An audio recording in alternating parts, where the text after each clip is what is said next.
Olá, seja muito bem-vindo a mais um Minuto Miqueleto. No programa de hoje eu recebo o diretor do CREFITO, o Dr. Rafael Martins Ferres. Doutor, seja bem-vindo. Obrigado, Edu. Obrigado aí toda a equipe. Vai ser um prazer aí estar com vocês discutindo sobre fisioterapia, terapia ocupacional e o futuro aí das profissões. É um tema amplo, muito bem falado num período pós-pandêmico, né, doutor? Eu acho que a gente teve... Eu sempre brinco que a fisioterapia ela teve alguns marcos, né? E um desses marcos, o mais recente, foi a pandemia. No passado também teve, não sei se você lembra, o Filé, que foi um grande fisioterapeuta, Sim, que levou da o seleção. Romário para a Copa. Isso. O Romário ia sair, não ia poder ir para a Copa. Aí o Filé falou, não, eu vou conseguir. Eu vou bancar, né? E foi, fez o que fez. Então, teve alguns momentos, né, a fisioterapia. Uhum. E a pandemia, recentemente, eu acho que foi um grande momento que a gente viu o quanto valiosos são esses profissionais dentro desses espaços, principalmente dos hospitais, né? Então, sem dúvida, eu acho que esse momento pós-pandemia, no caso dos fisioterapeutas, nessa atuação de frente, né, com tratamento e com cuidado, e a terapia ocupacional no contexto da saúde mental, né, que é para reorganizar as pessoas. Até hoje nós estamos precisando Exatamente, disso, né? Então, eu acho que as duas profissões elas foram essenciais, sem dúvida. Um tema extremamente atual e que mexe com a nossa sociedade, né? E você que representa uma entidade, né, como conselho, como é que você enxerga essa nova percepção das pessoas? Eu acho que tanto a fisioterapia quanto a terapia ocupacional, elas evoluíram muito do ponto de vista técnico-científico e isso... A evolução desses profissionais, a evolução da ciência que está por trás dessas profissões, começou a entregar solução para a sociedade. Aí a sociedade começou a perceber, poxa, eu tenho uma dor nas costas, eu não preciso operar, um fisioterapeuta ele pode resolver. E um atleta começou a pensar assim, posso evitar uma cirurgia com fisioterapia preventiva. Eu posso reduzir o meu nível de medicamento para controlar a ansiedade, para me reorganizar com um terapeuta ocupacional. As pessoas foram entendendo isso, né? A sociedade vem entendendo. E isso abriu muitos campos de trabalho para esses profissionais. Só no estado de São Paulo, para se ter uma ideia, aproximadamente 120 mil profissionais, né? 110 mil fisioterapeutas, 10 mil terapeutas ocupacionais. Você tem um universo, ainda há muito espaço, obviamente, porque é uma profissão que se difere, por exemplo, da medicina, que tem um contato com o usuário, com o paciente momentâneo, né? Então faz a consulta, depois de alguns meses você volta. Isso, o terapeuta retorno, né? ocupacional, não. Ele tá ali contínuo, dia a dia, né? 2, 3 vezes, às vezes 5, 6 vezes na semana você tem visto esse profissional. Então, há muito campo de trabalho e o que eu acredito que é o próximo passo dessas profissões é, sem dúvida, começar a ampliar o seu escopo normativo, o seu escopo de legislações, porque ao passo que envolve um desenvolvimento da profissão e um reconhecimento social, você precisa ter política pública que converse com isso. Né? E aí essa política pública, ela propondo a inclusão desses profissionais nos espaços. Então, eu acho que a sociedade tem visto bem essas profissões têm se desenvolvido, mas o grande gap que a gente tem é o acesso da sociedade a esses profissionais. Quem paga, consegue. Mas quem não tem condição de pagar, muitas das vezes fica dependendo do serviço público que não tem política para inseri-los. Então, eu acho que esse é o grande ponto que a gente está hoje. A conta ainda não fecha, né, doutor? Não fecha. E você sabe que a minha grande crítica ao financiamento da saúde, porque muita gente diz assim... O Sistema Único de Saúde ele é subfinanciado, a saúde é subfinanciada, existe uma relação disso, mas eu acho que a gente gasta mal o dinheiro. Eu vou dar um exemplo de um projeto que a gente fez no Conselho. Nós trabalhamos com os municípios, com as cidades, fizemos uma cooperação técnica com as secretarias de saúde, pensando em reduzir fila de espera. Porque também você tem que fazer sempre um projeto com um objetivo claro do que você quer, né? Sim. Então, o nosso objetivo era reduzir fila. E teve muitos municípios que a média de redução foi 40%, sem contratação de profissional, porque você reorganizou. Você direcionou a política. Só reviu pública. O processo, né? Você fez uma revisão de processo. Então, isso sem aumentar financiamento. Então, se você aumenta o financiamento, você garante mais profissionais na ponta, você garante uma estrutura de recursos humanos ali mais preparado, enfim. Então, eu acho que o grande problema hoje de saúde pública que a gente vive no Brasil é esse. O direcionamento ele não está caracterizado para o que funciona. A gente paga, porque é nosso dinheiro, dinheiro público é dinheiro nosso. Público. a gente paga para coisas que não funcionam ou que não tem um nível de evidência que a gente trata dentro do contexto de saúde, principalmente, um nível de evidência elevado. E aí você acaba pagando por recursos e procedimentos que não têm um desfecho clínico que resolve o problema. É uma falta de planejamento, né? Sem dúvida. A gente tem uma expressão que eu aprendi muito quando eu trabalhei na Prefeitura de São Paulo, que fala assim que a gente enxuga gelo.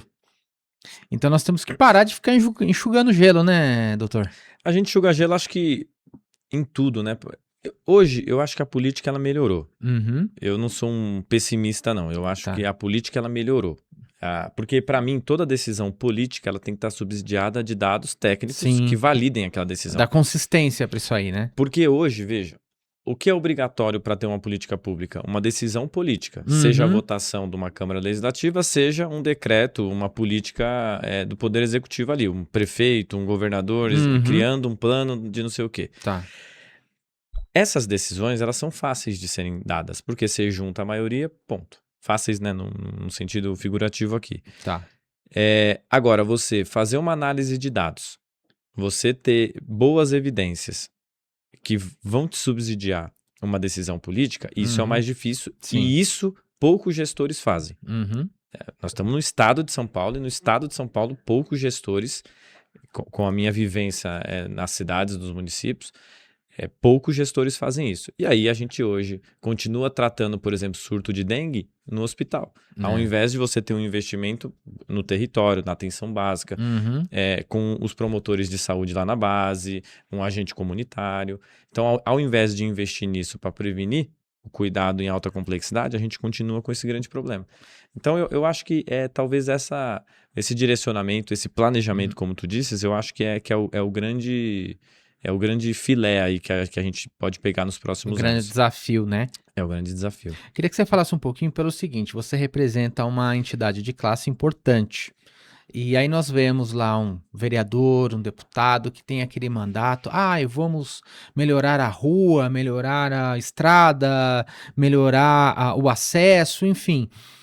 Você como uma entidade de classe, você representa, você tem lá os seus números de associados e você desenvolve políticas públicas para esse nicho. Que desafios que você encontra e como é que você vê os seus associados nessa movimentação?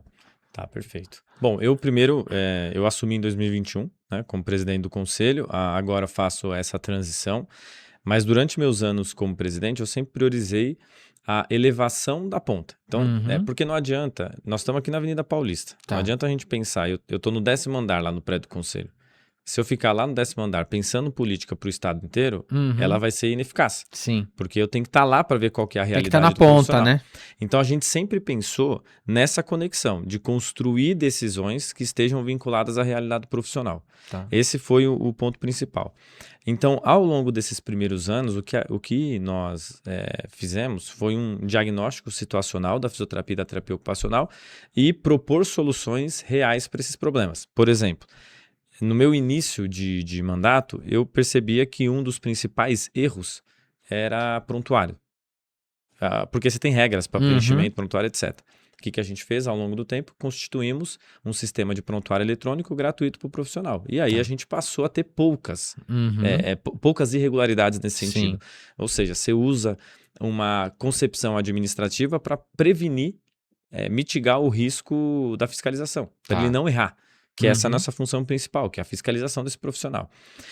Então, nós trabalhamos muito dentro dessa lógica e algo que eu acredito muito é se aproximar desse profissional, ofertando para ele o desenvolvimento de habilidades e competências como gestor. Legal. Que é o meu campo de trabalho, é o que eu acredito muito. Acho que fisioterapeutas e terapeutas ocupacionais, como diversos campos das profissões de saúde, elas sofrem porque desconhecem como fazer a gestão, tanto da carreira quanto do negócio. Porque quando a gente não sabe como fazer, você tem uma operadora de saúde querendo te pagar pouco, ela fala assim, olha, eu vou colocar muito dinheiro na tua clínica, mas quando o círculo vicioso, né? Você está lotado de pacientes, você não consegue resolver o problema, você está enxugando o gelo e por aí vai. Então, a gente apostou muito nesse desenvolvimento de habilidade e competência no campo da gestão, melhorar o nível de evidência também. Então, acho que foram muitos eixos que a gente trouxe para essa perspectiva de aproximar o conselho do profissional, Uhum. não como alguém persecutório, mas alguém que estende a mão dizendo assim, olha, o seu próximo É, passo é esse. legal. Vai nesse caminho que você vai melhorar o que você entrega para a sociedade e você vai cumprir as normas do conselho. É. Então, sempre nesse contexto. Legal, bacana. Fico feliz de ouvir isso, porque às vezes as pessoas que estão na outra ponta, recebendo o tratamento, não têm a dimensão do organograma, né? O cronograma organizacional. E você mostra que foi feita uma organização, claro que você deixa um legado através disso, mas também é uma cultura, né? É a partir daí que as pessoas vão começando a transcorrer novos pensamentos, novos raciocínios e fazem com que a pessoa que está lá na ponta tenha um atendimento melhor, né? E assim, vejam, para aquele usuário, para aquele paciente que está sendo atendido por um terapeuta ocupacional, que está indo lá numa clínica, ele tem que ter a certeza que aquele terapeuta ocupacional, ele está cumprindo muitas normativas para oferecer o teu trabalho. Porque aqui no Brasil a gente tem muitas regras para se oferecer serviços de saúde, sejam regras dos conselhos, sejam regras da própria vigilância sanitária, das próprias políticas públicas que têm seus níveis, estadual, municipal, enfim. Então, assim, quando o paciente ele entra dentro de uma clínica, ele tem que entender que ele está num alto grau de relação de cuidado. Pelo menos dentro da fisioterapia e da Pelo terapia menos, ocupacional. né? Existem, obviamente, ocupações que não têm conselhos de fiscalização, que acabam não tendo um rigor de prestação de serviço. A gente vê muita notícia aí de pessoa, médico falso, não sei quem, falso profissional da saúde que acaba cometendo, levando a óbito, inclusive, muitos pacientes. E acaba denegrindo a classe também, né, doutor? Dúvida, sem dúvida. Tem que fazer o certo. Eu acho que saúde não é uma brincadeira. Não é uma pastelaria, né? Não tem jeito. Mesmo a pastelaria, você vai ter que ter os Sim. registros lá, o controle do óleo, etc. Imagine saúde, que a gente está cuidando, porque quando vem... A saúde é um contexto muito amplo, né? Muito amplo e muito delicado, porque quando a gente fala de saúde, nós estamos falando de direitos humanos. Sim. Não é direitos humanos nessa coisa toda, né? Direitos humanos, assim, se eu tô doente, eu tenho direito, né? E o Estado tem a obrigação de cuidar de mim. Exatamente. E aí, quem que é o agente que cuida? É o profissional de saúde. Então, o profissional de saúde tem uma responsabilidade muito grande e o usuário, ele também está dentro de um contexto de complexidade, porque da mesma forma que a gente pode oferecer solução, aquele profissional que age mal, ele pode oferecer risco. Então, é um contexto bem amplo, sim. Eu acho que mas eu acho que essa é a ideia, a gente construir um campo em que o profissional aprenda a fazer certo. Não que vá um fiscal na clínica dele querendo multá-lo. Essa não é a nossa perspectiva. A gente quer que o conselho chegue para orientar. Não é passar a mão de quem erra. Quem erra e quem persiste no erro, o caminho é claro. Não é punitivo, ele é informativo, ele é preventivo. inclusivo, Isso. né? As pessoas elas precisam ter essa concepção que as entidades, os órgãos de classe, eles estão ali para fiscalizar, mas também para qualificar, né? E não ser aquele, olha, tá errado aí, vamos fechar as portas e tal, e acabou, e não é assim, né, doutor? Até porque é um risco enorme a gente fechar uma porta, a gente interditar, intervir, enfim, porque aquilo é um serviço para a sociedade. Sim. Mesmo que seja privado, ele é um serviço que atende a sociedade. Porque as pessoas às vezes têm receio, a sociedade tem muito receio com órgão público que fiscaliza. É igual a fiscalização de comércio no passado, enfim. Porque isso é uma reflexão que os gestores públicos precisam fazer. Qual que é o nosso papel? Não é punir. Nosso papel é elevar a sociedade. Sim. O gestor público ele tem que pensar no interesse público. Porque quando eu estou punindo, eu estou focando no privado. Eu estou focando naquele cara que errou. Quando eu distribuo processos que são muito mais estratégicos para elevar, para subir o nível daqueles que eu trabalho, eu tenho uma chance de colocar, no meu caso, por exemplo, a fisioterapia, a terapia ocupacional, a base ser elevada. Então, esse é a grande reflexão que eu sempre faço. Porque quando eu tenho uma ação punitiva, persecutória, eu, como gestor público, eu já errei. Porque eu não entrei no momento para prevenir a ação. Né? Para você ter uma ideia hoje, nós implementamos o Crefito Mulher. Legal. E agora nós vamos lançar o botão do pânico. Para que a mulher, caso se sinta vulnerável num posto de atendimento, porque a fisioterapeuta vai na casa do terapeuta ocupacional, vai na casa do paciente. Então, lá, no setting terapêutico, que às vezes pode ser o quarto, a sala, pode acontecer alguma é situação. muito vulnerável. Sim. Então ela tem um botão ela vai ter um botão do pânico, nós vamos inaugurar em breve, vai colocar o botão do pânico, vai acionar os contatos de emergência, gravar a situação, etc. Para que a gente previna.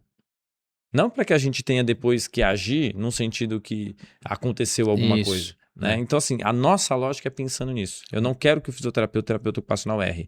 Eu quero chegar antes do erro para dizer para ele, olha, faça isso. Esse é o caminho da tua jornada. Você tem qualificação, né? Você entende um pouco do que é a área e daqui para frente você vai ter condições de fazer um trabalho melhor, né? Isso é legal, isso é bacana. Fico feliz de ouvir isso porque, que nem você falou do botão do pânico, ele tomou uma proporção dentro da sociedade devido aos inúmeros problemas que acontecem, mas você não vê, de repente, uma entidade preocupada nesse sentido e você falar que vocês estão correndo atrás disso é bacana. Eu acho que o grande problema das entidades, eu acho que é uma cultura que o Brasil viveu. Acho que nós temos mudado. Porque, veja, quando o gestor da entidade ou o gestor de uma empresa, quando o gestor em geral, ele está conectado com um problema social, ele consegue promover resposta. Porque ele vai ter orçamento, ele vai ter recurso, ele vai ter a entidade para promover isso. Então, o que a gente tem feito é colocado o conselho próximo das pessoas. Quando você coloca o conselho próximo das pessoas, você tem respostas mais concretas do que fazer. Eu tenho uma categoria de 83% mulheres. Caramba. Então, assim, nós, como homens, nós temos um privilégio dentro desse sentido. Então, o que vale a pena?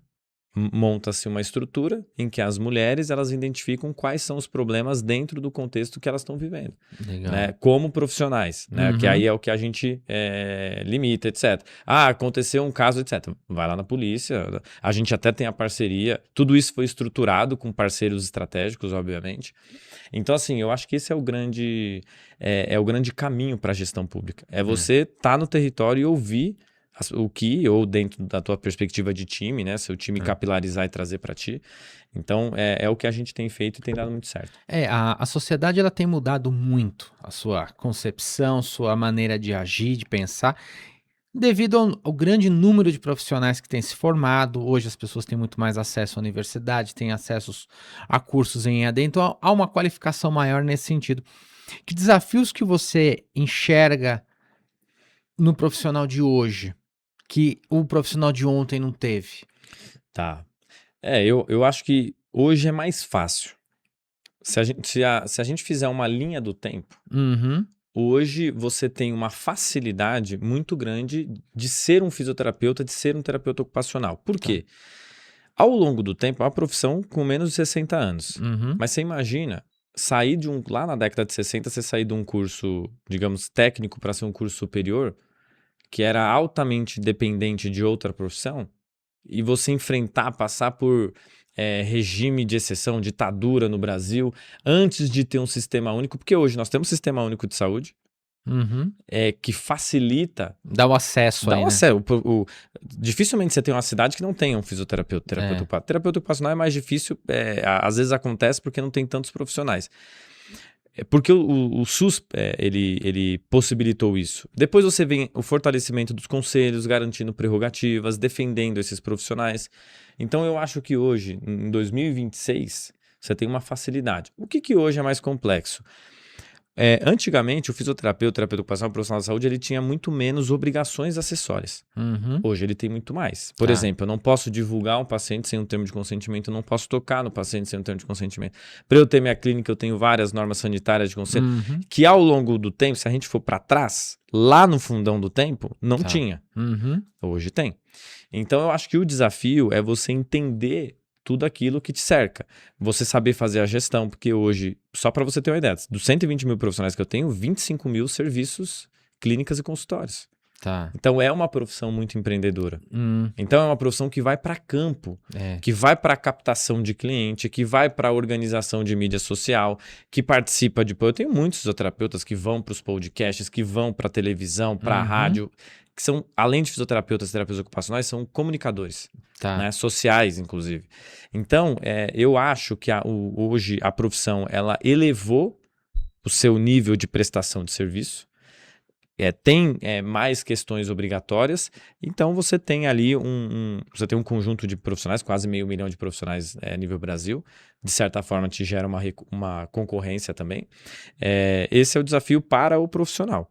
Do ponto de vista das profissões, eu acho que a gente tem algumas pautas que são claras, e isso é muito bom, porque quando a gente fala assim, não, precisa melhorar a profissão, o quê? Aí é difícil. Agora, você diz, precisa melhorar a profissão, o que nós temos? Piso salarial nacional, a própria questão da educação à distância, que é a formação desses profissionais à distância. A gente tem, inclusive, dados do próprio ENAD, do Ministério da Saúde, das entidades, que formar profissionais da saúde à distância é um risco para a sociedade, né? Porque esse profissional ele não aprende bem quanto um presencial. As próprias políticas, nós tivemos no estado de São Paulo, por exemplo, um veto ao projeto de lei que garantiria a fisioterapia 24 horas nas unidades de terapia intensiva, nas UTIs. Hoje nós temos por 18 horas. Isso geraria uma economia para o estado de São Paulo de 2,7 bilhões de reais. Esse é o relatório técnico que nós temos. Você economiza 2,7 bilhões e você tem um custo de recursos humanos de menos de 30 milhões para contratar esses profissionais para esses postos. Então você economiza muito, né? Você vê como que a gente faz. A gente pleiteia a política pública com dado. Sim, exatamente. A gente não vai pedir benesse. Não. A gente quer melhorar a sociedade. Nada vem por acaso, né? Não, você tem que ter o dado. Né? É como, por exemplo, nós estamos na cidade de São Paulo. Hoje, você tem isenção de rodízio municipal, veicular, do carro, para médicos e a enfermagem, enfermeiro, técnico, auxiliar, etc. E você não tem para o fisioterapeuta, você não tem para o terapeuta ocupacional, para o farmacêutico, para o psicólogo. E todos eles são profissionais de saúde. Tem a lógica de cuidado, ela é basicamente a mesma. Você vai na casa prestar serviço para alguém que não tem acesso à cidade, ou que não quer acessar a cidade e quer contratar alguém lá. E aí, qual que é o curioso? No começo da nossa conversa, essa é uma decisão política, porque não tem nenhum dado técnico que subsidia essas duas profissões estarem e as outras não. Então, olha como é importante a gente fazer uma avaliação, porque nós estamos falando de logística numa cidade, numa megalópole, como é importante, porque provavelmente muitos daqueles que dentro do decreto do prefeito tem o acesso ao rodízio, não devem utilizar para critérios de prestação de serviço para a sociedade. Então, visam isso como algo privado e não de interesse coletivo. Então, são questões que a gente precisa aprofundar. Eu ia até te perguntar como é que funciona o diálogo do CREFITO com o poder público, né? Prefeitura, o governo federal, o governo estadual, porque, assim, é um importante órgão, né? Vocês têm uma classe, tem um público pujante aí, né? E tem demanda da população. Como é que funciona esse diálogo? Existe uma parceria, um consenso ou não? Eu acho que assim, do ponto de vista institucional, nós trabalhamos em sistema. Nós temos um Conselho Federal e os Conselhos Regionais. O Conselho Federal tem uma comissão de assuntos políticos e nós temos uma comissão de assuntos parlamentares que trabalha em conjunto. Então, nas pautas federais, a gente manda um representante nosso para o Conselho Federal, trabalhando conjunto, e nas pautas estaduais e municipais a gente tem os nossos grupos de trabalho focada nisso. Então, eu tenho uma pauta estadual, então a nossa Comissão de Assuntos Parlamentares, ela atua na LESP, ela atua com Poder Executivo, etc. O que acontece? Nos municípios de menor, de médio para baixo, é muito fácil você ter um diálogo com uma secretaria de saúde, uma secretaria da pessoa com deficiência, etc., de esporte e tal. Em cidades maiores, como por exemplo Campinas, Guarulhos, São Paulo, você já tem uma dificuldade de trânsito. Por quê? Historicamente, a saúde brasileira sempre foi muito médico-centrada. E por ser médico-centrada, você tem todo um conjunto cultural de gestão de saúde focada em entidades médicas, não em entidades de outras profissões. E isso é um grande prejuízo para o poder público, porque, por exemplo, no caso dos conselhos, nós, enquanto conselho, nós nunca fomos no município pedir alguma ajuda. Nenhum tipo de ajuda. A gente sempre foi oferecer, porque os conselhos, principalmente os de São Paulo, são superavitários. Eles têm orçamento para oferecer ajuda aos municípios, com, de repente, reuniões técnicas, formações para os seus profissionais, etc. Eu cooperei com 279 ao longo desses anos, municípios. Muitos não aceitaram. Ou muitos cooperaram e não trabalharam. Assinaram para deixar ali. porque não há um interesse de fato em melhorar aquele segmento. Tá. No nosso caso, da fisioterapia e da terapia ocupacional. Uhum. E para mim, tá claro, que muito é um desinteresse fruto do desconhecimento. É. Eu não consegui, por exemplo, sentar com o governador do estado e com o secretário estadual de saúde Puxa vida. para explicar para ele Uhum. que ele economizaria 2 bilhões e pouquinho Uhum. colocando fisioterapeutas nas UTIs. Em outros estados se aprovou e se economizou. É. Salvou vidas, reduziu tempo de internação numa UTI, que essa é a função do fisioterapeuta. Sim. Ele rodar o leito, ele tirar o paciente daquela maca, daquela intubação mais rápido. E não só trabalhar no paliativo, né? Não trabalhando paliativo somente, óbvio, nós temos essa linha de cuidado, mas a gente quer recuperar, a gente quer salvar a pessoa e mandar ela para casa. O fisioterapeuta dentro de uma UTI, ele tá preocupado com isso, em tirar o mais rápido possível o cara dali e mandar para casa dele. Uhum. Então, eu acho que o grande desafio que a gente teve, e eu acho que as profissões de saúde, com exceção da medicina e da enfermagem, talvez a psicologia, seja esse, você construir junto com o poder público políticas públicas baseadas em dados, inclusive, que foquem no desenvolvimento da sociedade a partir dessas profissões.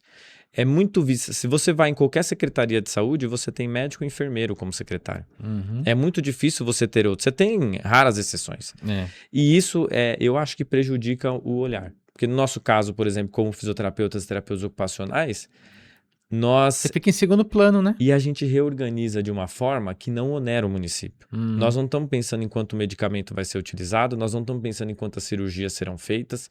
A gente pensa o contrário. É. Só que isso dá trabalho para ser implementado. Porque você tem que sim. constituir um processo de trabalho. Não é simplesmente operar e tá pronto. Falar assim, olha, vamos fazer isso aqui só e tá ótimo. E não é. Tem que ter um Não é comprar uma ambulância e falar que fez alguma coisa. É outro aspecto. E você salientou bem durante o bate-papo, planejamento, dados, informação concreta. Quer dizer, você tem que ter todo um cuidado, porque você está mexendo com pessoas, você está mexendo com saúde, né? E o governo deveria ter um olhar um pouquinho mais, uma sensibilidade pelo menos maior em relação a isso, para que essas coisas fossem vistas de uma melhor maneira, né? Eu já vi, por exemplo, o município zerar a fila de espera ligando, perguntando se estava com dor ainda.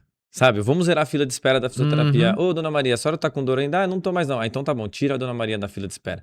Não faz uma avaliação para analisar se essa dor ela pode existir daqui a pouco. Tá. Né? Não tem um pacto com a Secretaria de Esporte, por exemplo, para constituir um programa de prevenção. Hoje nós As temos parcerias, né? Dor crônica, assim, é o grande problema de saúde pública que nós vamos ter. Nós já temos e isso vai se agravar. E aí a gente vai continuar operando as pessoas. Porque se opera, depois tem que ir para fisioterapia. Mas quando vai para fisioterapia, não tem a fila de espera de 6 meses, 1 ano. Então, eu acho que o grande problema, Edu, é esse que você disse, assim, falta planejamento, falta estratégia, mas muito decorrente da falta de conhecimento que esses gestores têm da organização dessas outras profissões, que evoluíram muito. Você acha que a tecnologia ajuda? Ajuda, sem dúvida. Atrapalha? Sem dúvida ajuda. Eu acho que ajuda muito. Eu acho que a tecnologia sempre ajudou. Nós temos medo, às vezes, da tecnologia, mas eu nunca vi a tecnologia ela substituir o que é bom. A tecnologia ela sempre agrega, né? Agrega e substitui aquilo que é enxugação de gelo.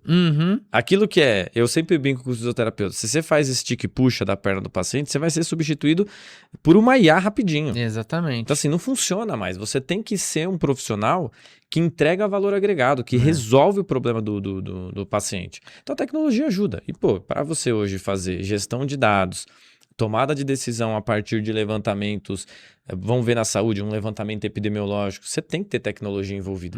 Se não tiver tecnologia envolvida, é difícil. Você vê como São Paulo, com todos os desafios que a gente tem, você tem um avanço muito maior do que há décadas atrás. E aí eu não sei nem se de fato, os gestores. Mas o uso da tecnologia, a implementação da tecnologia, ela trouxe uma aceleração na organização de uma cidade do tamanho de São Paulo.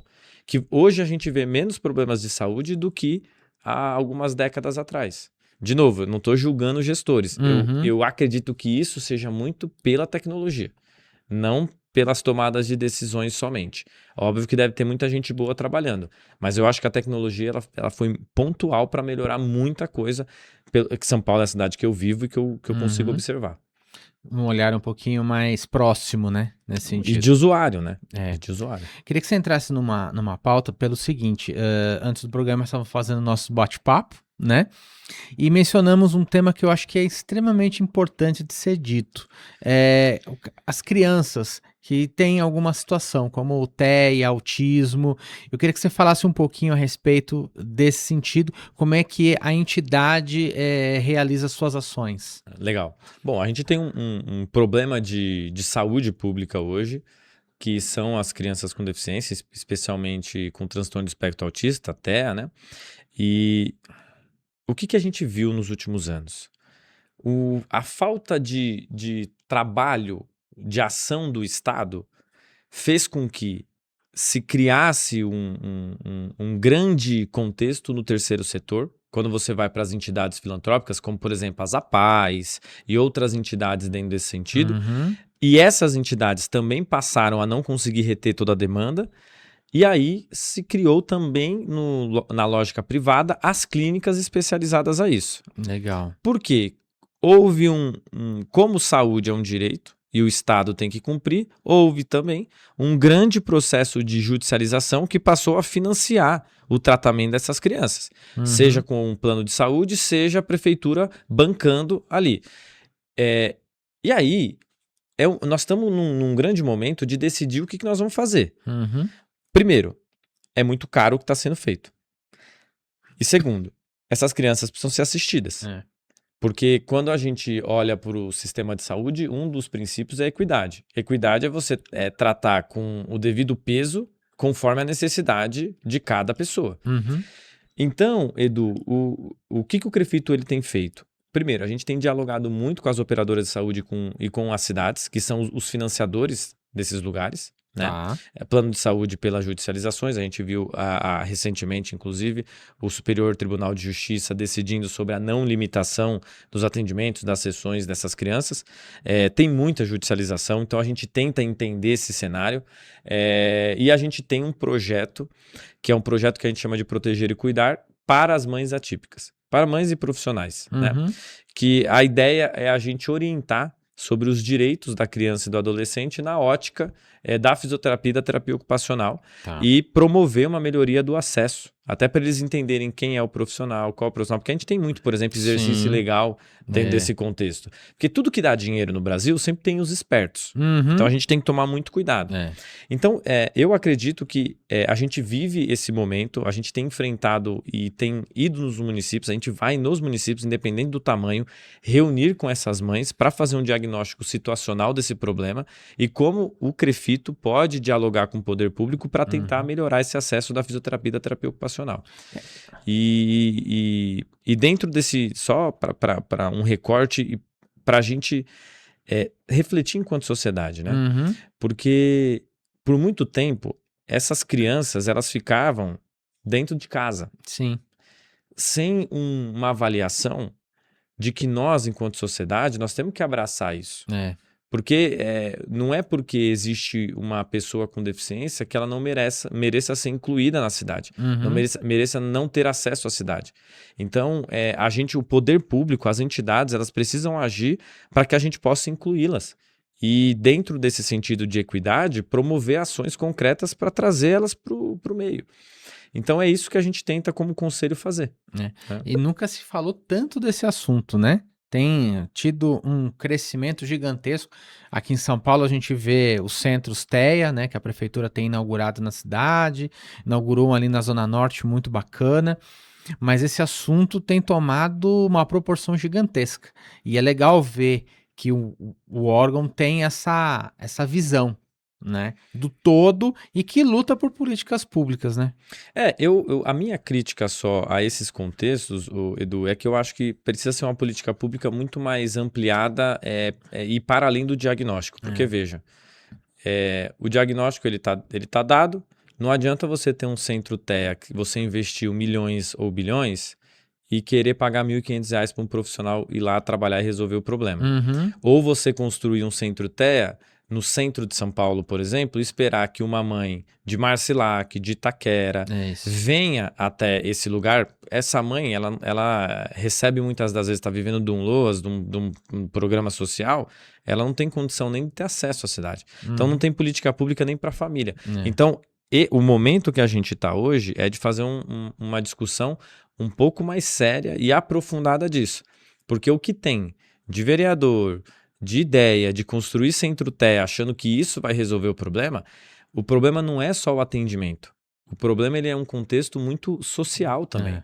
Muito maior, né? Muito maior. E graças a Deus nós temos essas mães que são firmes e que buscam os direitos para suas crianças. Graças a Deus nós temos elas. Eu queria que você desse um recado, porque esse é um ano eleitoral, né? Começamos a falar de vereador, deputado, esse é um ano eleitoral. Queria que você falasse um pouquinho. Você pertence a um órgão de classe importante.